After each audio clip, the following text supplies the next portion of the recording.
إن الحمد لله نحمده ونستعينه ونستغفره ونعوذ بالله من شرور أنفسنا ومن سيئات أعمالنا من يهده الله فلا مضل له ومن يضلل فلا هادي له وأشهد أن لا إله إلا الله وحده لا شريك له وأشهد أن محمدا عبده ورسوله صلى الله عليه وعلى آله وصحبه وسلم.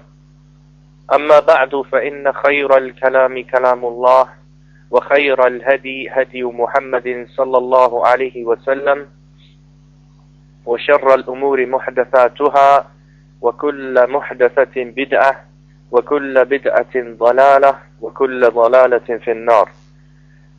We begin by praising Allah subhanahu wa ta'ala. We praise Him, we seek His aid and assistance, and we beg His forgiveness. We seek refuge with Allah from the evils of our own souls and the consequences of our sins. Whomever Allah guides aright, none can misguide, and whomever Allah leaves to stray, none can guide aright. I testify that none deserves worship but Allah alone without partner, and I testify that Muhammad sallallahu alaihi wasallam is Allah's final messenger and His most devout and sincere worshipper. The best speech is the speech of Allah Ta'ala, and the best guidance is the guidance of Muhammad alayhi salatu wassalam. And the worst of all things are those that are newly introduced into the religion, and everything newly introduced into the religion is an innovation, a bid'ah, and every innovation in religion is misguidance, and misguidance leads to the fire. So today we continue going through the sections on the rules and regulations of marriage from the book Al-Afnadun Nadiyah by Al-Sheikh Zayd Al-Madkhali Hafidhahullah Ta'ala. May Allah preserve and protect him. And in the last few classes we've been looking at some of the rules and regulations concerning the marriage contract and the requirements for a valid marriage in Islam, and some of the sunnah of the Prophet sallallahu alaihi wasallam with regards to choosing a wife, and what is required from the man, the suitor, the one who proposes, and what is required from the woman, and what is sunnah to do, and likewise the involvement of the wali or the guardian of the Muslim woman, and so on. And we'll be discussing some of the other requirements and rules and regulations of marriage in Islam in the forthcoming classes. Today we continue looking at the issue of the wali or the guardian who is responsible for the Muslim woman and who marries her off, who gives her away in marriage. And we know, as we stated previously, that the presence and the permission of the wali, the guardian, is one of the requirements for a valid marriage contract in Islam. Now, following what has already been discussed from the book, the Sheikh Zayd Hafidhahullah continues to talk about two or three more issues concerning the wali, which we're going to try and cover today. And I've summarized what the Sheikh is saying, and just to recap as a review, we already discussed that a Muslim woman cannot be married without a wali, a guardian, and the guardian is first and foremost her father, and then if the father is not available for legitimate reasons, then other relatives, male relatives from her father's side, take the place of the father and become her wali. And we're going to discuss that in more detail today. We're going to go through a list of the people who are regarded as the wali, the guardian of the Muslim woman for the purpose of marriage, for the purpose of giving her away in marriage. We also discussed the fact that any marriage or any attempt at marrying a Muslim woman without a wali renders the marriage invalid. And so in Islam it is not regarded as a correct or valid marriage if the wali is not involved, if he does not give his permission. And so we mentioned that the woman's guardians, her awliya, are those who are related to her from her father's side. And we mentioned in brief, and we can recap on that, that the fuqaha, the jurists, the scholars of Islam, the scholars of Islamic law, they've stipulated about 7 requirements, 7 shurut or requirements for a valid guardian, a wali. And if these conditions or these requirements are not met, then that person is not qualified, or he does not qualify to be the correct wali or guardian of the Muslim woman for the purpose of giving her away in marriage. And these 7 conditions or requisites are as follows. Number 1, he must be someone who is mukallaf or legally responsible, meaning that he is liable and responsible in front of Allah subhanahu wa ta'ala for his actions. And this means that a person who is insane, a person who does not have his aql, the person who is insane, or a person who is a minor, who has not reached the age of maturity, cannot be a wali for a woman. The second requirement is that he must be a male, and a woman cannot marry, cannot give another woman in marriage. She cannot be the wali or the guardian of another woman. The third requirement is that person must be competent. That man must be competent, and he must be he must have the quality of ar-rushd, or being competent and fully guided with regards to the affair of the marriage, meaning that he has to know what kind of suitor is suitable for that woman who is under his charge. And he must know the masalih, or the benefits and the interests, and what is befitting in the marriage. And having knowledge of these affairs differs for each situation. And so in general, he must be someone who is competent and who has the quality of ar-rushd, or being rightly guided with regards to the affairs of the marriage, and who is suitable and who is not suitable. The fourth requirement is that he must be of the same religion as the woman, which means that a kafir, an unbeliever, cannot be the guardian of a Muslim woman for the purpose of marrying her off. There is no wilaya, there is no guardianship for an unbeliever over a Muslim. The fifth requirement is that he must be adl, or he must be upright and trustworthy. And this basically means he should not be someone who is not trustworthy and not upright in his religion and in his dealings. He must not be a fasiq, someone who is a sinner, someone who is proven to be a sinner. The sixth requirement is that he must be a free man, meaning he should not be a slave. Because a slave, an abd, a slave, doesn't have any wilaya, any guardianship even over himself, let alone anyone else.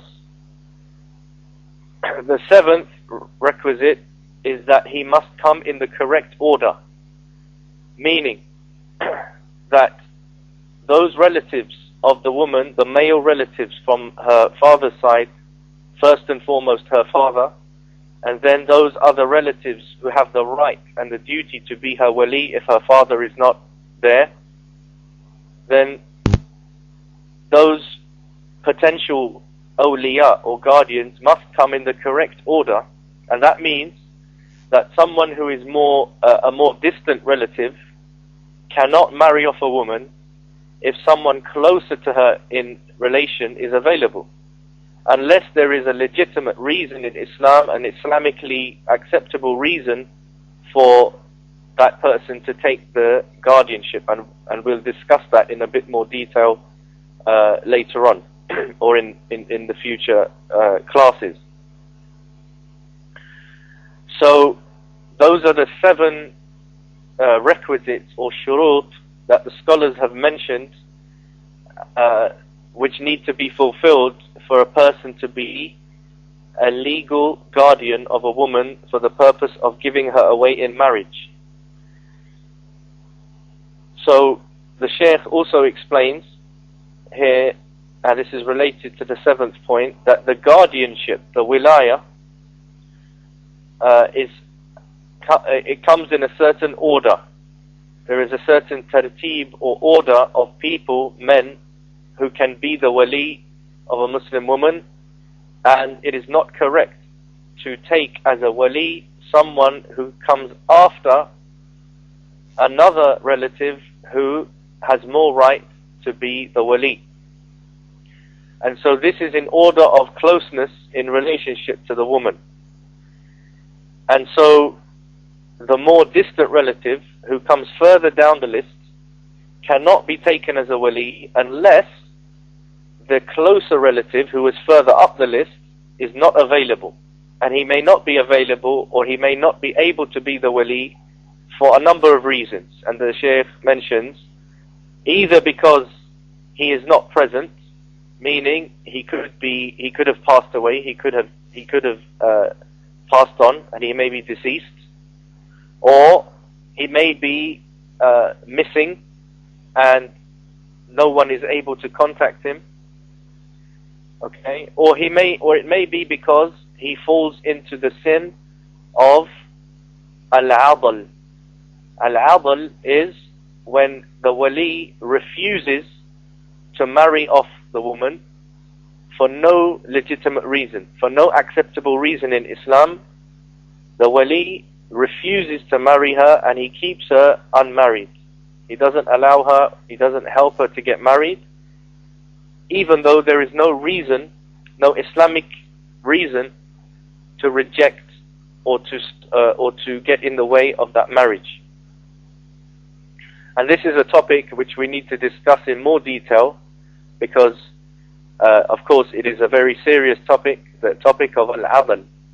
And in Islam, this issue of al-adl, or blocking and stopping and preventing the woman from being married, is actually of two types. There are two types of adl. The first is with regards to the wali, the guardian of the woman. And that is, as I said, when the wali prevents his daughter or the woman who is under his charge, he prevents her from getting married, even if someone who is suitable and someone who should be married to her comes along. And so he never lets her get married, and he stops her and he keeps her hanging so that she never gets married under his guardianship. And there is no Islamically acceptable reason for him refusing the marriage. The second kind of adl is when a woman is married and her husband makes life very difficult for her and does not fulfill his duties and harms her with the intention or with the purpose that she will try to get a khul'a, or she will try to free herself of the marriage by giving back her dowry and annulling or finishing the marriage in that way. So these are two types of adl, and al-adl, which is spelt with an ain and a dad and a lam. Adl is forbidden in Islam, and Allah subhanahu wa ta'ala forbade it in the Quran, and the Prophet sallallahu alaihi wasallam in his sunnah also showed that this is something which is not allowed, and it is a type of dhulm, it is a type of injustice to the woman. And the Shaykh mentions the verse in the Quran which forbids al-adl, and this is the statement of Allah subhanahu wa ta'ala in Surah Al-Baqarah in verse 232, where Allah subhanahu wa ta'ala said, وَإِذَا طَلَّقْتُمُ النِّسَاءَ فَبَلَغْنَ أَجَلَهُنَّ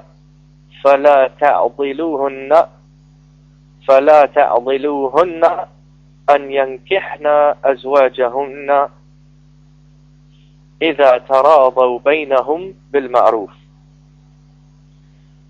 Allah subhanahu wa ta'ala said, and in this context, Allah subhanahu wa ta'ala is addressing the person who has divorced his wife. Allah subhanahu wa ta'ala said the meaning in English, and if you divorce the women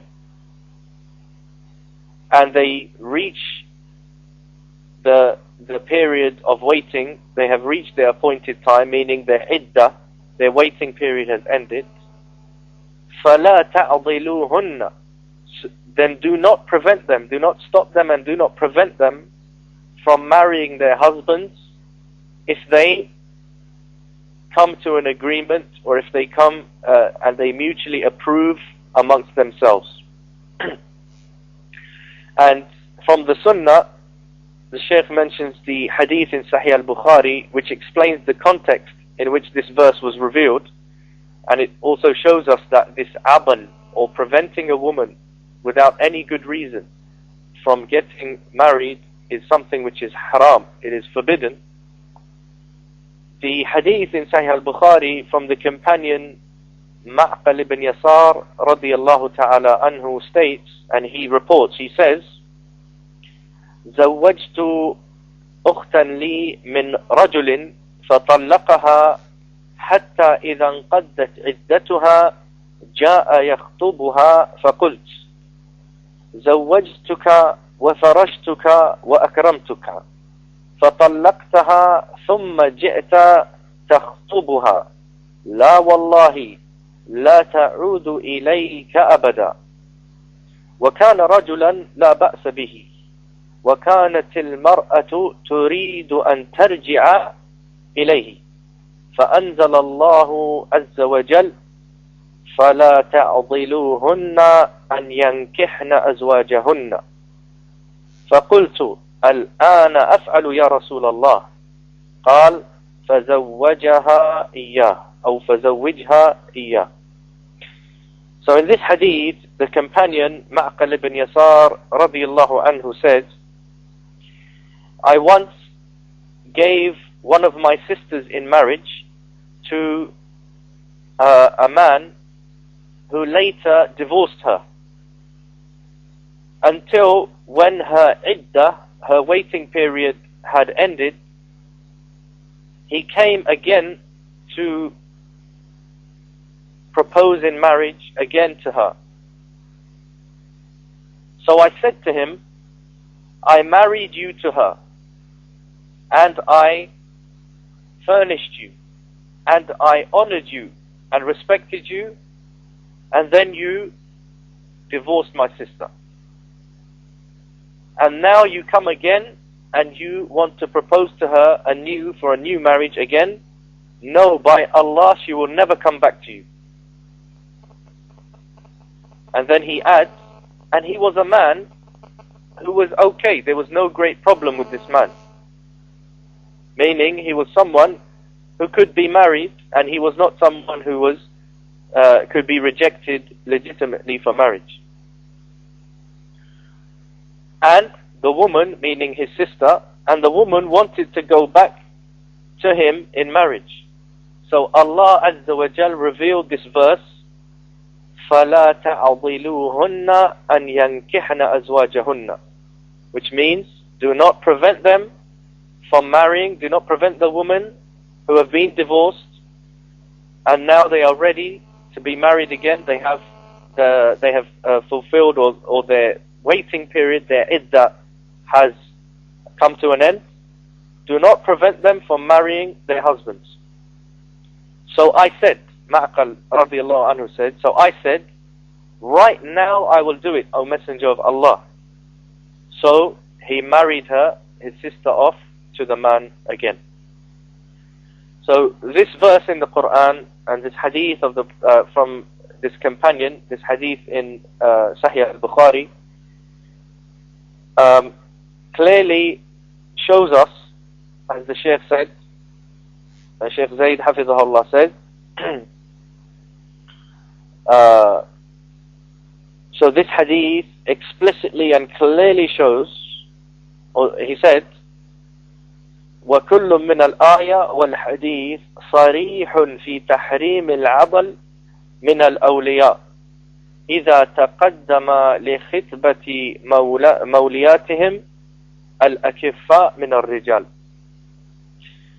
The Shaykh said, so this verse and this hadith clearly show the forbiddance of preventing of the awliya, the guardians of a woman, preventing her from marrying a person, a man who is suitable for the woman, to prevent her from getting married to him. That it is haram, it is forbidden. So the guardians, the awliya of the woman, have to come in order.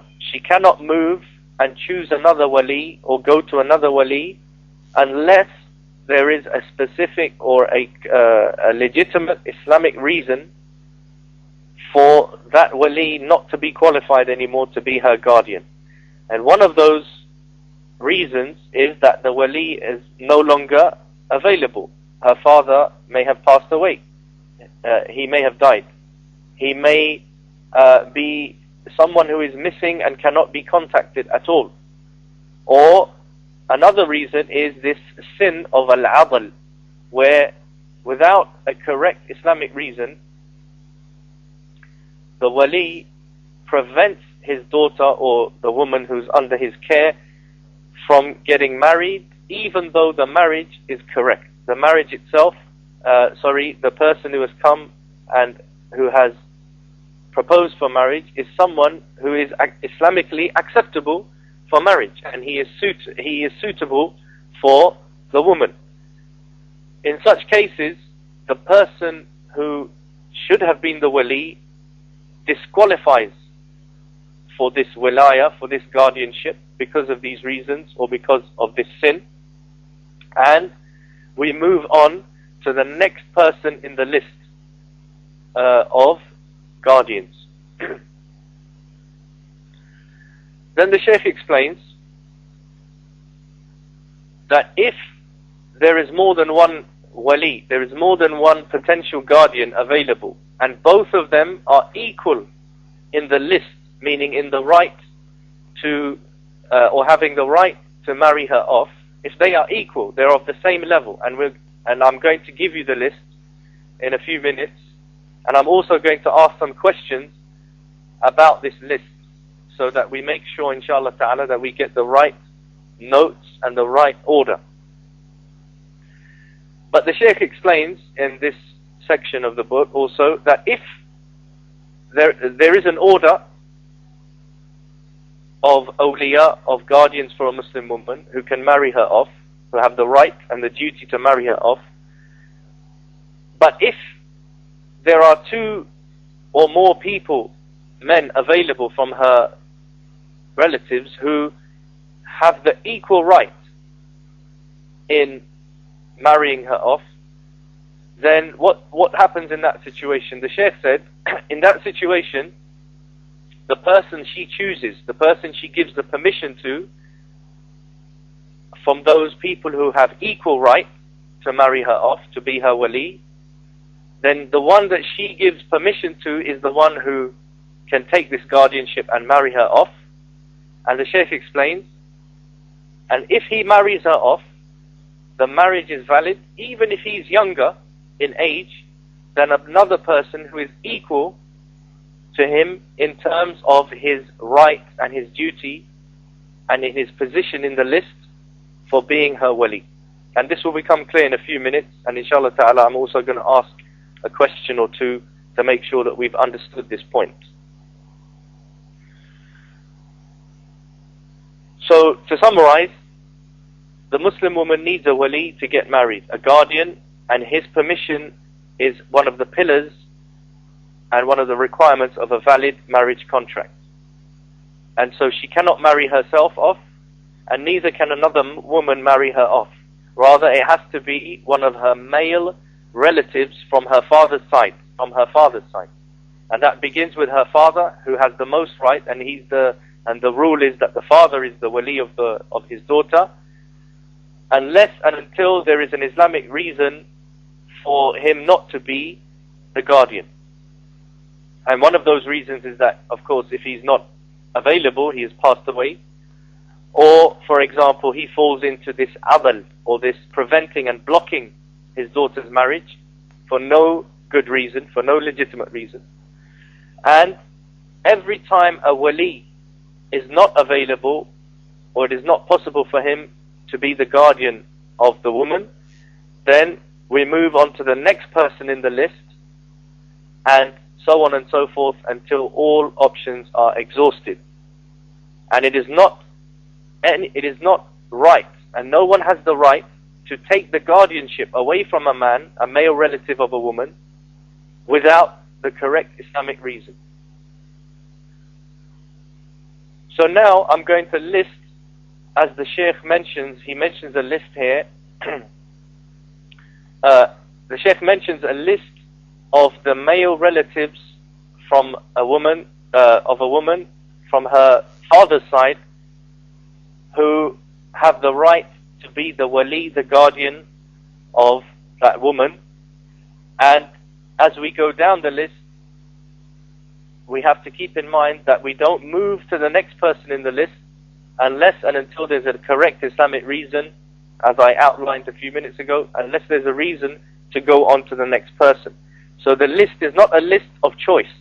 It's not a list that a woman can come along or her family can come along and choose anyone, but it is a list of tartib, of order, the order of people who have the right to be the wali of the woman. And when the first person is not available for Islamic reasons, then and only then do you move on to the next person. And the reason we're giving this list is so that we know the basis upon which to work from. It's not for the purpose that now we can go and start to make our own fatwa and our own rulings and give our own decisions and verdicts to the sisters or to our family members or to some sister in the community, because there are many factors that need to be taken into account. And if there is any complication or difficulty with regards to a particular sister's situation, then we cannot act without knowledge, and we cannot act without justice, and we have to follow the Sharia, the law of Allah subhanahu wa ta'ala. And so, in many cases, in individual specific cases, when there is a wali, especially when there is a person, a male relative of the woman who is alive and he's around, and we differ, or some of us think, or the sister wants to make out that she deserves another wali, then this issue is not something that brothers and sisters can enter into just like that, upon ignorance and upon emotion and taking sides and so on and so forth, because this has happened. There is a history of this, particularly in societies in which there is no Muslim government and there's no Muslim rule, and there's a lot of ignorance and there's a lack of scholarship and so on. We've experienced and we've seen and heard of many cases in which people from the shabab, the youth, the people like us, brothers and sisters, they take matters into their own hands and they start disqualifying people as being the wali, when perhaps they have the right from Allah subhanahu wa ta'ala to be the wali, and we have no right to remove them from being the guardian. So this is a lesson, or these are classes in fiqh, in understanding the basic rules and regulations of Islam. They are not an invitation for you and I to give fatwa and start taking matters into our own hands, because if there's any complication, if there's any doubt, if there's a lack of knowledge, then we have to go back to the ulama, to the scholars, and we have to seek a specific fatwa, a specific ruling from a qualified scholar about a specific situation. So here is the list as follows, and I hope that any brothers or sisters present will be able to take these as notes, and I'm going to ask a few questions about this list so that we make sure that we've understood it correctly. So sometimes it gets a bit technical, and that's why we want to move through it, inshallah ta'ala, slowly and steadily. So the list that the Sheikh Zayd Hafizahullah ta'ala provides is generally agreed upon by scholars. There are some areas in which there is a difference of opinion, and we will come on to look at that, inshallah ta'ala, if we have time either today or in future classes. But generally it's agreed upon. So again, the general requirements are that all of these awliya, any wali of a woman, has to be from the male relatives of that woman from her father's side. Meaning any relatives, any uncles or anything like that, grandparents or whatever, from her mother's side, they have nothing to do with the wilaya, they have nothing to do with the guardianship of the woman in terms of her marriage, and they have no right to come into this wilaya or guardianship. So number one, the first person is of course her father. The first person who is the wali of the woman is her father. The second, number two, is the wakil of her father. If her father appoints an agent, someone else, to take his place for any good reason, he appoints someone else and he gives him permission and says, you marry, for the purpose of marrying my daughter off, you take this responsibility and you do it. For example, the father may be in a far off land and he cannot make it, and he cannot get involved for some reason directly into marrying his daughter off to a particular person who has come and proposed to her. So he can appoint a wakil, or he can appoint an agent to take his place in terms of marrying her off. And we have to remember one point here, some people seem to get confused on this. The agent of her father, the wakil, does not become a mahram for the woman. He's not a mahram for the woman, meaning he cannot be alone with her. And she has to wear full hijab in front of him. He has only got the authority to take the father's place in terms of giving the permission and looking at the suitor, the man who comes along and proposes, checking him out, and eventually giving or refusing permission for the marriage according to the teachings of Islam. So number one is the father. Number two is his agent, the wakil of the father. Number three is the girl's paternal grandfather, meaning the father of her father. Her paternal grandfather. Number four is her son. Her son. Remember, we said that the person has to be of the age where he's not a minor. He's of the age of maturity. He's of an age where he can discern right from wrong, and he can make decisions. So when we say her son, it means her son who is old enough to be her wali. So that's number four. Number five is his sons, the sons of her son, and all of his living male progeny, meaning his grandsons, his great-grandsons, whoever is alive amongst them, no matter how far down the line we go, they are, number five, they have the right after the others to be the wali of that woman. So number 4 is her son. Number 5 is his sons, the sons of her son, whether they be his son, grandson, great-grandson, and so on. Now in this area, this is where there's a bit of difference of opinion of the scholars. The scholars differed as to whether the son can be a wali for his mother, to marry her off. The vast majority, the jamhur, the vast majority of scholars say that the son and his sons have the right, and they come into the list of being the awliya, the guardians of their mother or grandmother in terms of marrying her off. There are some scholars who said that this is not the case, but inshallah ta'ala, the position of the majority here is what is correct, and we'll come on to that in a bit more detail in the forthcoming classes, inshallah ta'ala. So far we have number 1, her father. Number 2, his agent. Number 3, her paternal grandfather, meaning her father's father. Number 4, her son. Number 5, his sons, all the way down the lineage, meaning his son, grandson, great-grandson. Number 6 is her her full brothers. Al-Ikhwa al-Ashiqqa. Al-Ikhwa al-Ashiqqa. Her full brothers. What does that mean? It means those of her brothers who are who share the same mother and father as her. Meaning, they are not her half-brothers. They are full brothers to her, meaning they have the same mother as her, as well as, of course, the same father. That's number 6. Number 7 is her paternal half-brothers. Her paternal half-brothers. What do we mean by that? We mean those of her brothers who have the same father as her, of course, but who have different mothers. Meaning, maybe her father has married again, or, the mother of this daughter or this girl who's looking to get married is different from the mother of her half-brothers. So that's number 7. Her paternal half-brothers. Those of her brothers who share the father but have different mothers than her.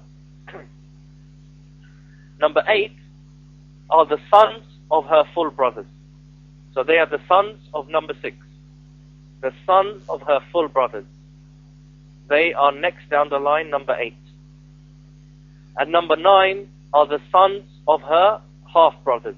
The sons of her paternal half-brothers, who were number 7.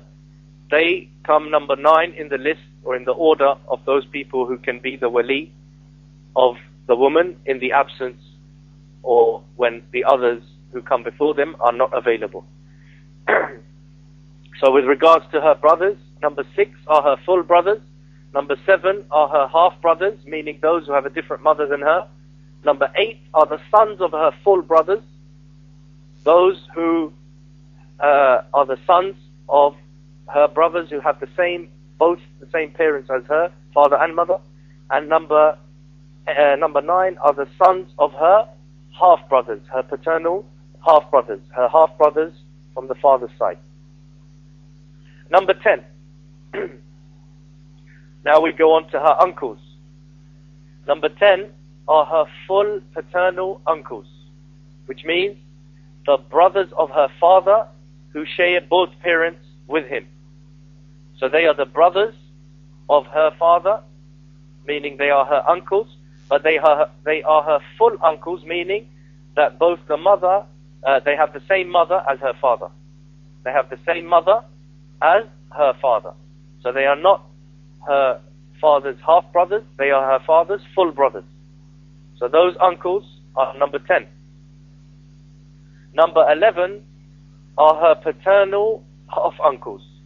Her paternal half-uncles, meaning they are the brothers of her father who have a different mother than him. They are the brothers of her father who have a different mother than him. So they are half-brothers to her father. So they are her uncles from her father's side, but they have a different mother to her father. So that's number 11. Number 12 are the sons of her paternal full uncles. Number 12 are the sons of her full uncles. Number 13 are the sons of her half uncles. The sons of her half uncles, meaning they are the sons of number 11. So 13 are the sons of number 11. And number 12 on the list before them are the sons of number 10. So, with regards to the uncles and their sons, the list is as follows. Number 10, her full uncles. Those who share the same mother with her father. Number 11 are her paternal half uncles, meaning those who are half brothers to her father. They have a different mother than the father. Number 12 are the sons of her full uncles, meaning her cousins from her full uncles who have the same mother as her father does. Number 13 are the sons of her half uncles. The sons of her half uncles. Now, those are the uncles and their sons. Number 14 are, if all of those people who have gone before, from 1 to 13, if none of those people are available for the legitimate Islamic reasons, either because of death or because they are not qualified to be the awliya, then we go on to number 14, and the number 14, as the Shaykh said, are those who are closest in relation to her from her father's side, as per the rules of inheritance. Okay, so that's a different category of people. Those are the people after all of those male relatives from her father's side, if every one of them is not available, if none of them are available, then we go to number 14 in the list, and those are her male relatives from her father's side who will inherit or will be involved with her in terms of inheritance, al-mirath. And so that's a different subject that needs to go into. We need to understand the rest of those relatives in terms of the rules and regulations of inheritance laws. So that's number 14. Those who are closest in paternal relation to her as per the rules of inheritance. Number 15, this only applies to the woman, for example, or it applies to the woman who has a mawla. And that is something which is really not in existence today, but it is mentioned, so we should know it in terms of knowledge and the order. Number 15 are those men who are the mawla and who are benefactors of that woman. An example of this is in the case of a woman who was a slave. She was a slave woman, and she was freed by her owner. So he becomes her mawla. He becomes her mawla. And this is a system of allegiance that is present, that was present amongst the Arabs, and is recognized within some of the ahkam in Islam. And this is the institution of al-wilaya, or allegiance. And one of the causes of allegiance was that if a man, for example, was a slave, and he was freed by his owner, so he became a free man, then he would be regarded as the mawla of his former owner.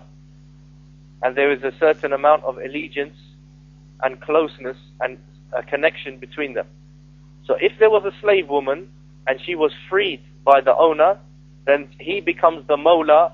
He becomes the mawla of that woman, and he is number 15 in the list of people who can be her wali for the purpose of marriage, for the purpose of giving her in marriage. Number 16, following on from number 15, are the paternal relatives meaning the relatives from the father's side of her Mawla, of number 15. And these, of course, are cases that really are not non-existent today. And the last, number 17, is the Muslim ruler. The ruler of the Muslims, the ruler of who is over her, from her, if she's from a Muslim country, the Muslim ruler becomes her wali if she has no other wali, if she has no other guardian. So that is the list. I'm going to go through it again, and I'm going to ask some questions and see if we got the correct order, and see if we understood that order. So starting the list again from number 1. Number 1, her father. Number 2, his agent or his wakil if he has appointed one. Number 3, her paternal grandfather. Number 4, her son. Number 5, his sons, the sons of her son. And that includes grandsons and great-grandsons of her son. Number 6, her full brothers, her brothers who have the same mother as her. Number 7, her paternal half-brothers, meaning those brothers who have the same father as her, but who have different mothers. Number 8, the sons of her full brothers. Number 9, the sons of her half-brothers, her paternal half-brothers. Number 10, her full paternal uncles, meaning the full brothers of her father, those who have the same mother as her father. Number 11, her paternal half-uncles, those of her uncles who are half-brothers to her father, meaning they have a different mother than her father does. Number 12, the sons of those full uncles. Number 13, the sons of her half-uncles. Number 14, those who are closest in paternal relation to her as per the rules of inheritance. Number 15, the Mawla, who is a benefactor to her. For example, if she was a slave woman, the owner who freed her.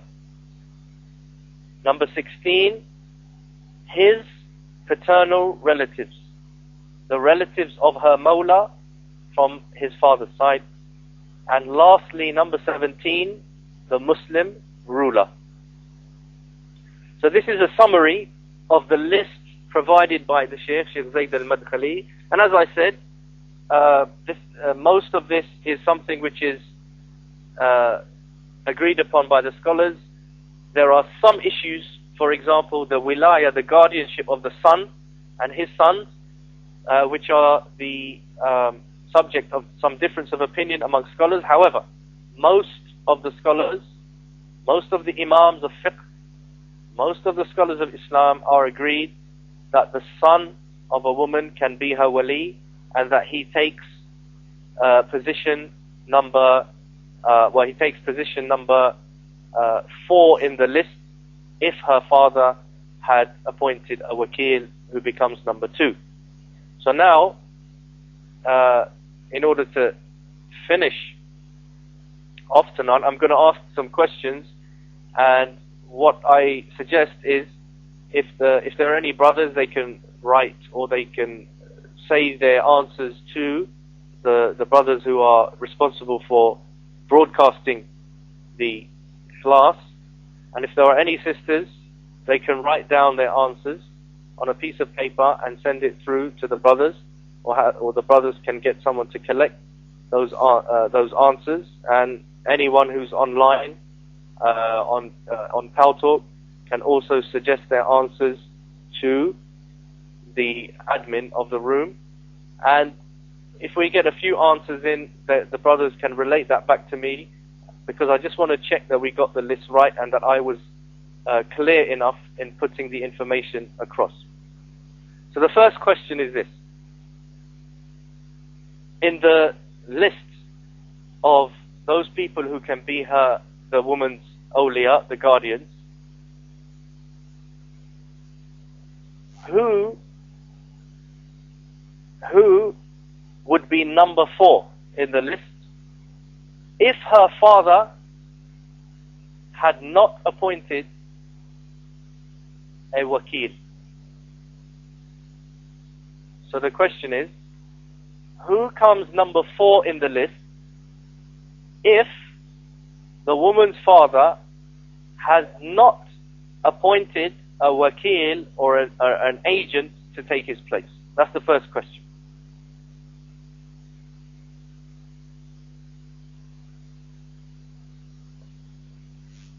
The second question, based upon the summary of today's class, the second question is, if the woman has 3 uncles, if the woman has 3 uncles, full uncles,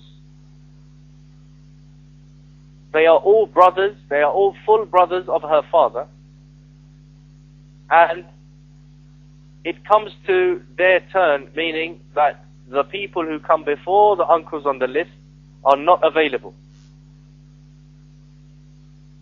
Which of them becomes her wali? Which of her uncles becomes her wali if all 3 of her uncles are alive and are available and have or are qualified to be her awliya? Which of the 3 become her wali? That's the second question.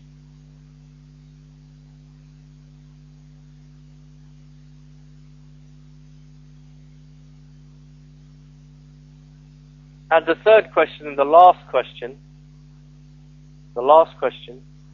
is, what number, or let me rephrase that, who comes number 8 in the full list that we have provided? Who comes number 8 in the full list that we have provided? So I'm going to give a few minutes for those answers to be sent through by brothers or by sisters, written down. And we need brief, concise answers according to what you have heard in this class, according to what the Shaykh Zayd Hafidhahullah Ta'ala has listed and has pointed out in the summary that you received today in this class.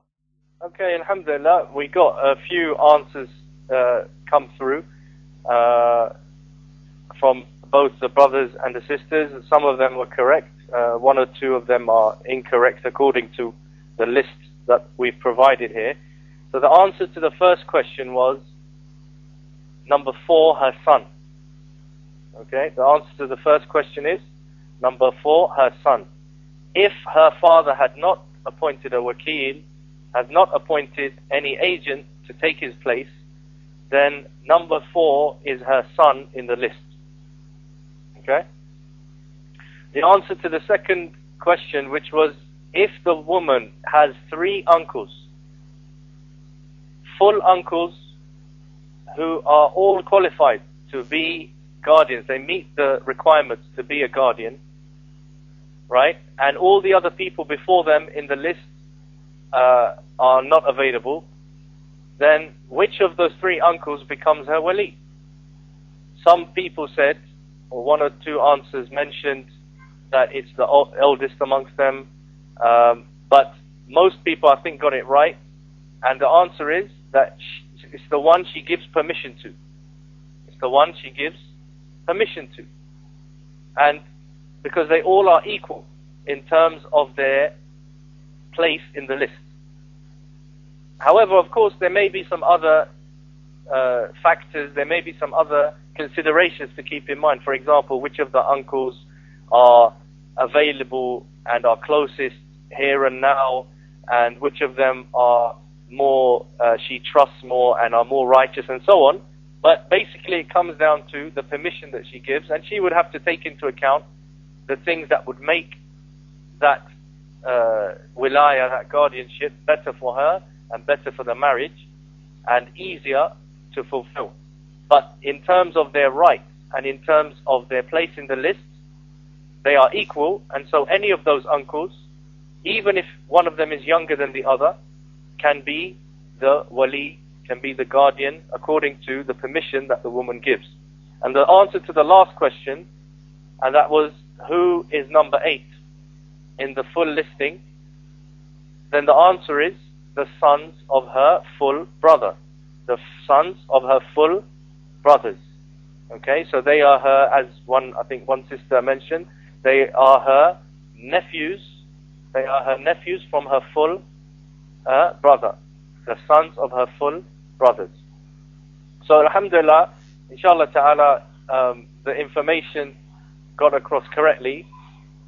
What we'll do inshallah ta'ala is I'm going to make these notes. I've prepared these notes from the book in a summary point by point form, and I'm going to make them available inshallah ta'ala on my Scribd account online, so you can download them as a PDF, and inshallah ta'ala we'll put out the link for that on West London Dawah, the email list, West London Dawah, inshallah ta'ala, later on today, this evening, inshallah ta'ala. I'll put out the link so you can download the notes for today's class. بإذن الله تعالى. جزاكم الله خيرا وصلى الله وسلم على نبينا محمد وعلى آله وصحبه أجمعين والسلام عليكم ورحمة الله.